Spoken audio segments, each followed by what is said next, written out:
They said I was too dark, too loud, too much. Every man who walked away proved them right. I believed love wasn't meant for women like me. Then he appeared, worth billions, could have anyone, and whispered 4 words that changed everything. Will you marry me? If you've ever felt invisible, unwanted, or told you're not enough, this story will remind you that your worth isn't determined by others. Stay until the end, because what happens next will restore your faith in love. And please, hit that subscribe button. Your support means the world. My name is Naomi, and for 28 years, I believed I was unlovable. Not because I was a bad person, but because the world had convinced me that women who looked like me, dark skin, full lips, natural hair, weren't the type men fell in love with. We were the type they had fun with, maybe, the type they called when they were lonely, but never the type they brought home to meet their mothers. It started early. I remember being 7 years old, at my cousin's birthday party, watching all the adults fuss over my lighter-skinned cousin while barely noticing me. They'd say she's going to be such a heartbreaker, they'd say about her. When they looked at me, they'd just smile politely and change the subject. Even as a child, I understood the message. I wasn't pretty enough to break anyone's heart. School was worse. The boys would rank us girls by how light our skin was, how straight our hair could get. I always ended up at the bottom of their lists. By high school, I'd learned to laugh along with their jokes about my appearance, pretending it didn't hurt when they said things like, "You're cool, Naomi, but you're not really girlfriend material." I became the friend they came to for advice about the girls they actually wanted to date. College gave me hope for a while. I thought maybe maturity would change things. I threw myself into my studies, graduated with honors, got a good job at a marketing firm. I told myself that success would make me more attractive, that ambition was sexy. But even in the professional world, I felt invisible. White colleagues would compliment my work while seeming surprised that someone who looked like me could be so articulate. Black men in the office would flirt with the lighter-skinned women and treat me like their sister. The dating apps were brutal. I'd match with guys who seemed interested until we met in person. Then I'd watch their faces change, see the disappointment they tried to hide. Some would make excuses and leave within minutes. Others would stay, but treat the date like a favor they were doing me. I started choosing the darkest restaurants, hoping dim lighting would make me more appealing. By my late 20s, I'd been through a string of relationships that followed the same pattern. Men who kept me hidden, who never posted photos of us together, who made me feel like I was their guilty secret. The last one, Kevin, was the worst. We dated for 8 months, and I thought things were getting serious. I started imagining a future with him, meeting his family, maybe even getting married. Then I overheard him talking to his friend on the phone. "She's cool and all, but she's just not the type I bring home, you know? My mom has certain expectations." That night, I stood in my bathroom mirror and said the words out loud. Maybe I'm meant to be alone. I was tired of fighting for scraps of affection, tired of convincing men to see my worth. I decided to focus on my career, my friendships, my own happiness. Love, I told myself, wasn't in the cards for women like me. Then came that Tuesday morning that changed everything. I was rushing to work, running late, because I'd spent too much time trying to tame my natural hair into something I thought looked professional. I grabbed my coffee and was hurrying down the sidewalk when I crashed directly into someone coming out of the building next to mine. Hot coffee went everywhere, all over his expensive-looking suit, all over my dress, all over the sidewalk. "Oh my God, I'm so sorry." I started frantically dabbing at his jacket with napkins, mortified. "I'm such a mess, I can't believe." "Hey, it's okay," he said. And his voice was so calm, so gentle, that I actually looked up at his face for the first time. He was beautiful in that effortless way some men are. Tall, with warm brown eyes, and the kind of smile that made you forget your own name. "Seriously, don't worry about it. I have another suit upstairs." Upstairs? I looked at the building behind him, a gleaming office tower I'd walked past every day for 3 years without really noticing. "You work here?"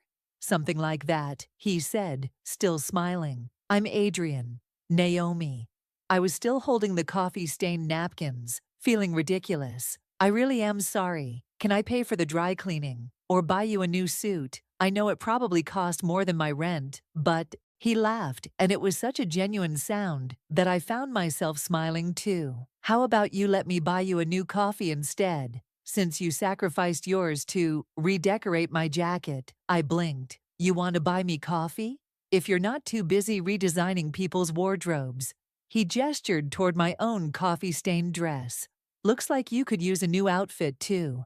Most men would have been irritated, maybe even angry about the stain. But Adrian was looking at me like I was the most interesting person he'd met all week, like spilling coffee on him was the highlight of his morning.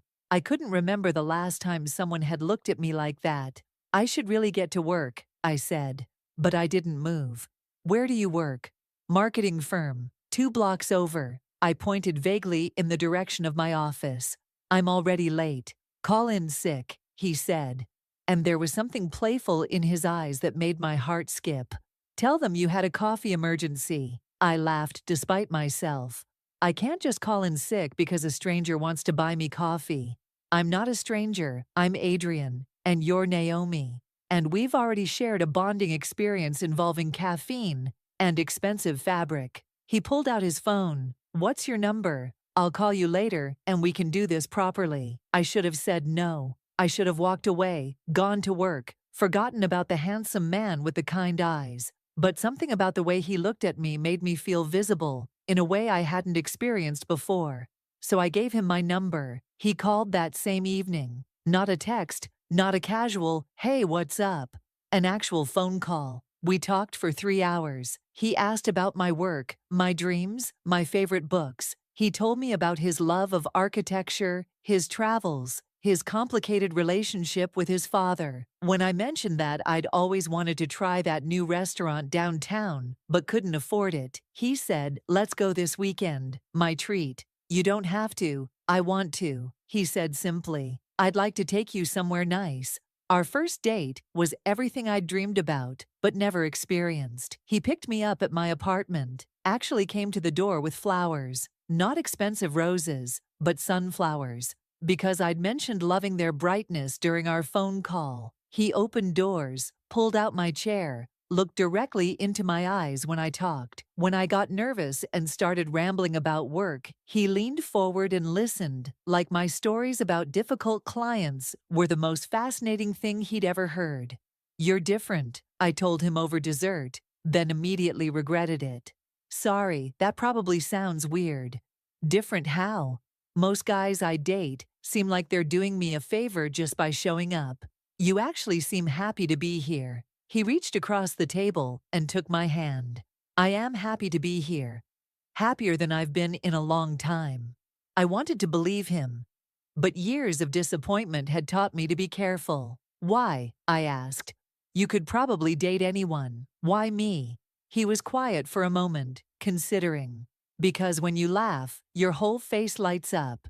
Because you're passionate about your work, even when it frustrates you. Because you spilled coffee on me and spent 10 minutes apologizing like it was the end of the world, then made me laugh harder than I have in months. He squeezed my hand. Because talking to you feels like coming home. No one had ever said anything like that to me before. I felt tears prick my eyes and blinked them away quickly. I'm sorry, I'm not usually this emotional. Don't apologize, he said softly. I like that you feel things deeply. It's one of the things that makes you beautiful. Beautiful. He called me beautiful.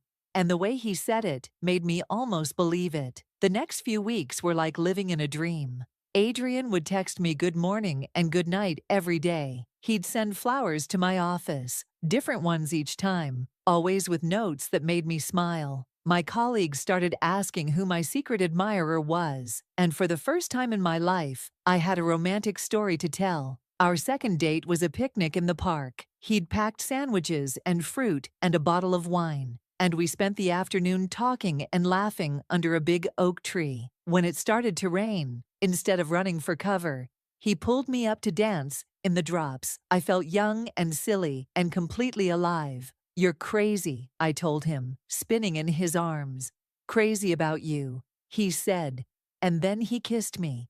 It was my first kiss that felt like love. Soft and sure and full of promise. When we broke apart, I was breathless and dizzy, and absolutely terrified of how much I was starting to feel for him. That night, I called my best friend Tasha. I think I'm falling in love, I told her. That's amazing, she said. Tell me everything. But as I described Adrian, his kindness, his intelligence, the way he made me feel like the most important person in the world, I heard the doubt creeping into my own voice. It's too good to be true, isn't it? Men like him don't fall for women like me. Women like what? Tasha's voice was sharp.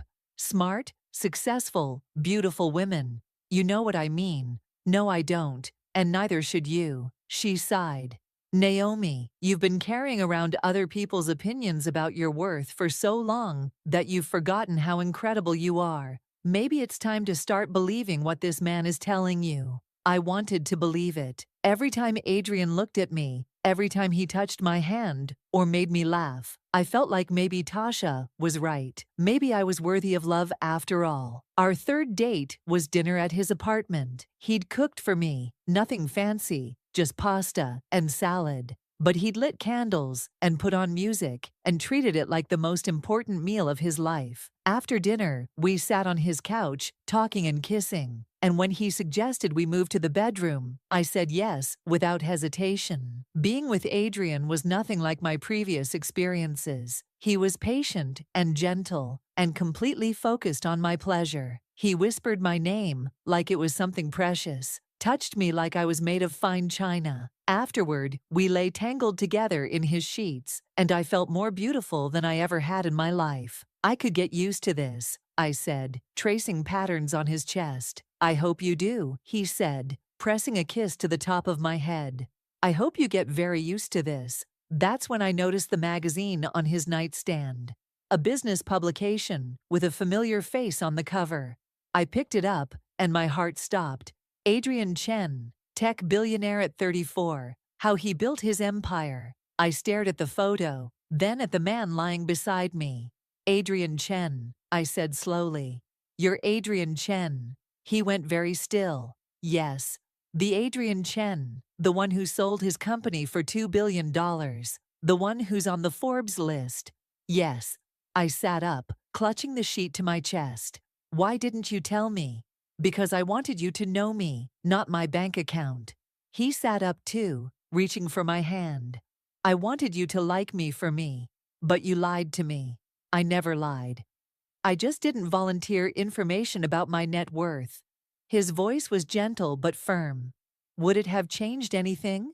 Would you have acted differently if you'd known? I thought about it honestly. Yes, I would have been intimidated. I probably would have said no to the first date. Exactly. And then, I never would have gotten to know the real you. He cupped my face in his hands. Money doesn't change who I am, Naomi. It doesn't change what I feel for you. But it changed everything for me. Suddenly, our connection felt impossible. He was worth billions. Could have any woman in the world. What was I? A middle-class marketing coordinator who lived in a studio apartment and shopped at Target. The magazine article mentioned the supermodels and actresses he'd dated before. Women who looked nothing like me. I should go, I said, already reaching for my clothes. Naomi, please, don't do this. Do what? Face reality? I was getting dressed quickly, desperate to get out of there before I started crying. This whole thing is ridiculous. You're you and I'm me, and this was never gonna work. It is working, he said, getting up to follow me. These past few weeks have been the best of my life. Don't let money ruin that. It's not about the money, I said, though we both knew that was a lie. It's about the fact that you're completely out of my league. You could have anyone. I don't want anyone. I want you. I paused at his door, looking back at him. He was standing there in his boxers, hair messed up from my fingers, looking absolutely miserable. For a moment, I almost believed him. Almost. I need some time to think, I said instead. The next few days were torture. Adrian called and texted constantly, but I couldn't bring myself to respond. I kept thinking about that magazine article, about the photos of him with those other women. I Googled him obsessively, reading every article about his success, his wealth, his dating history. The more I learned, the more impossible our relationship seemed. Then the paparazzi photos appeared. Someone had taken pictures of us, at the restaurant, at the park, going into his building. They were all over the internet within hours, with headlines like Tech Billionaire's Mystery Woman and Adrian Chen's New Love Interest. The comments were exactly what I'd expected. Cruel observations about my appearance, speculation about what he could possibly see in me, assumptions about my motives. "She's obviously a gold digger," one comment read. "No way he's actually attracted to her. He must be going through a charity phase," said another. "She's not even pretty. He could do so much better." I called in sick to work and spent the day in bed, reading every horrible thing strangers had to say about me. By evening, I'd convinced myself they were right. Adrian was slumming it with me, and eventually he'd come to his senses. When he showed up at my apartment that night, I was ready for him. "We need to talk," I said, not letting him inside. "Yes, we do. About those photos, about the comments, about how this needs to end." I took a deep breath. "I'm not the right person for you, Adrian. I'm not sophisticated enough, not pretty enough, not wealthy enough. I don't fit into your world." "My world doesn't matter if you're not in it," he said desperately. "Naomi, please, don't listen to those people. They don't know us. They don't know what we have."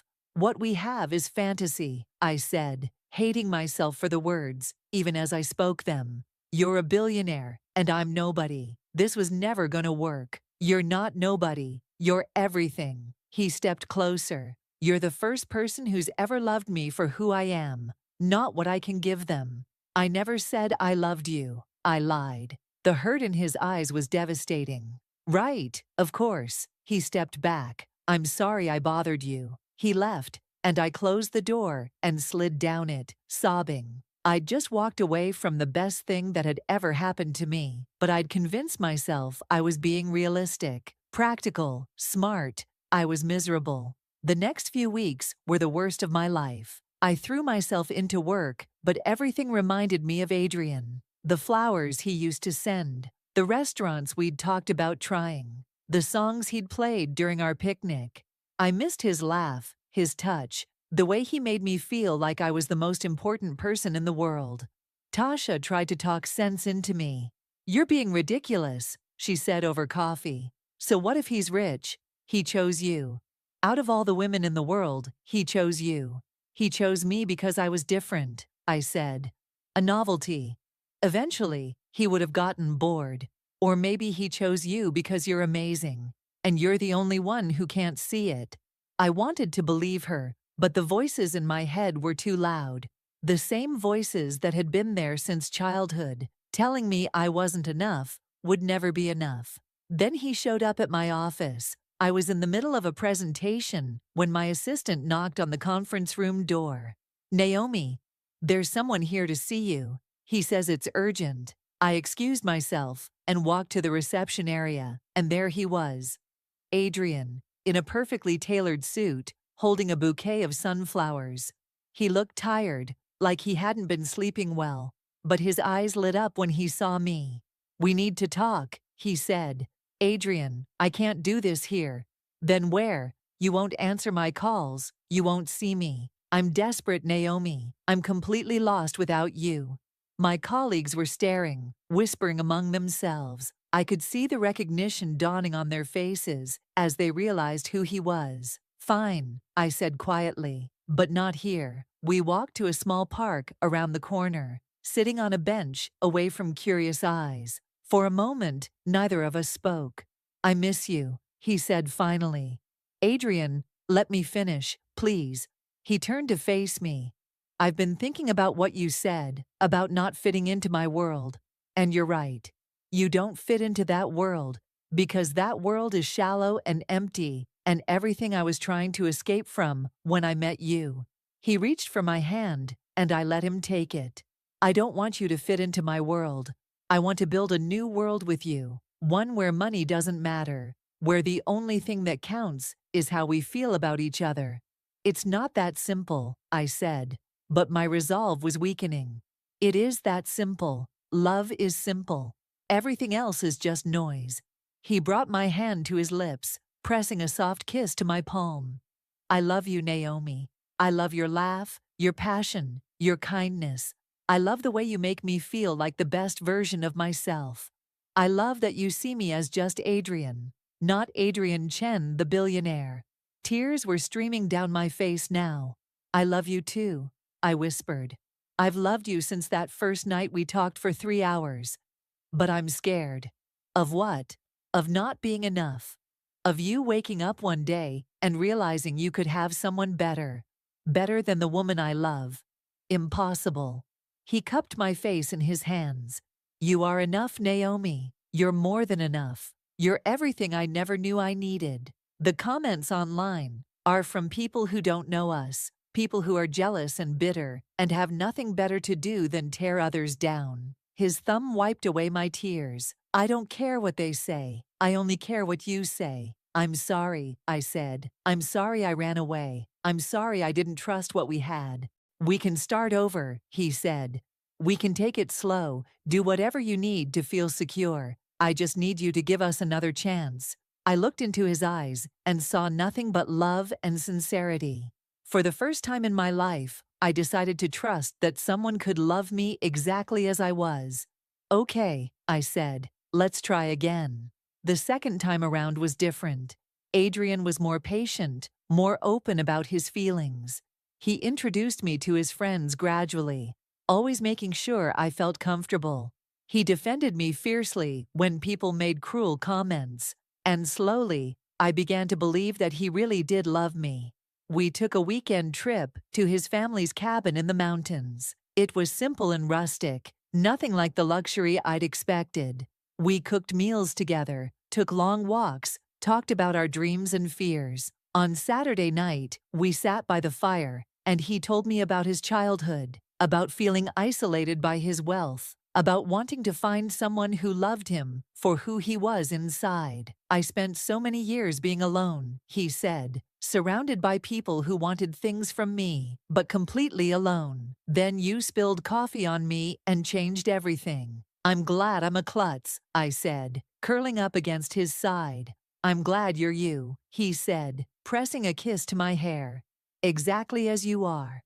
Months passed. Adrian became my best friend, my confidant, my greatest love. He supported my career, encouraged my dreams, made me laugh every single day. Slowly, I began to see myself through his eyes, not as the dark-skinned girl who wasn't pretty enough, but as a woman worthy of love and respect. He planned a vacation for our 6-month anniversary, a private island in the Caribbean, just the two of us. I'd never seen anywhere so beautiful. White sand beaches, crystal clear water, flowers everywhere. For a week, we were completely alone together, swimming and sunbathing, and making love under the stars. On our last night, Adrian seemed nervous. We were having dinner on the beach, candles flickering in the warm breeze, and he kept fidgeting with his napkin. You okay? I asked. Perfect, he said, but his voice was shaky. Actually, no, I'm terrified. Of what? Instead of answering, he got up from his chair and dropped to one knee beside me. My heart stopped as he pulled out a small velvet box. Naomi, he said, his voice thick with emotion.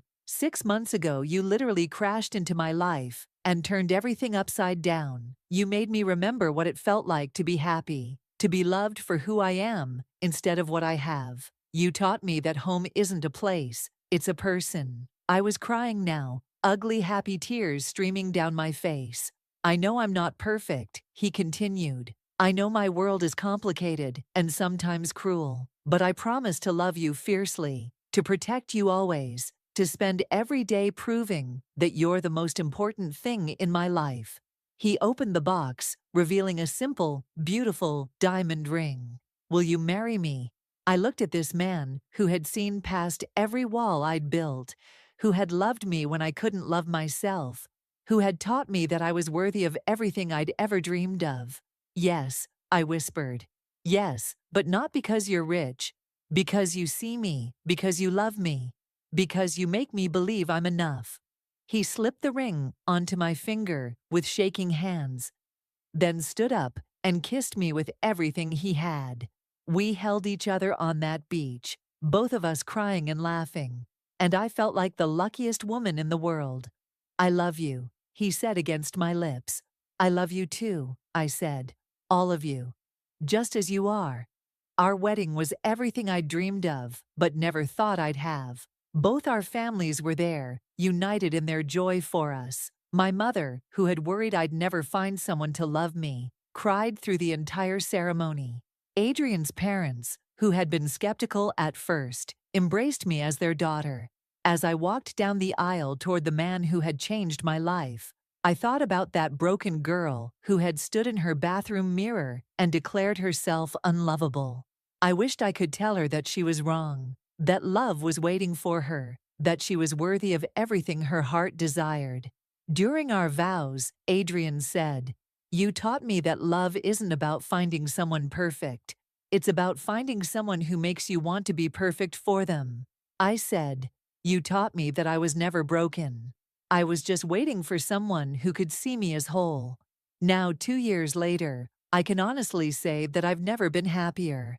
Adrian and I built that new world he talked about, one where love matters more than money, where kindness trumps status, where two people can find home in each other, despite what the world says should keep them apart. I learned that my worth was never determined by who loved me, but by how I learned to love myself. Adrian didn't complete me. He helped me realize I was already complete. He didn't save me. He showed me how to save myself. Naomi's story proves that love doesn't see color, status, or society's standards. It sees the heart. If this touched you, please like and subscribe for more stories that celebrate love in all its forms. What's your biggest lesson about self-worth? Share it in the comments below. Remember, you are enough, exactly as you are.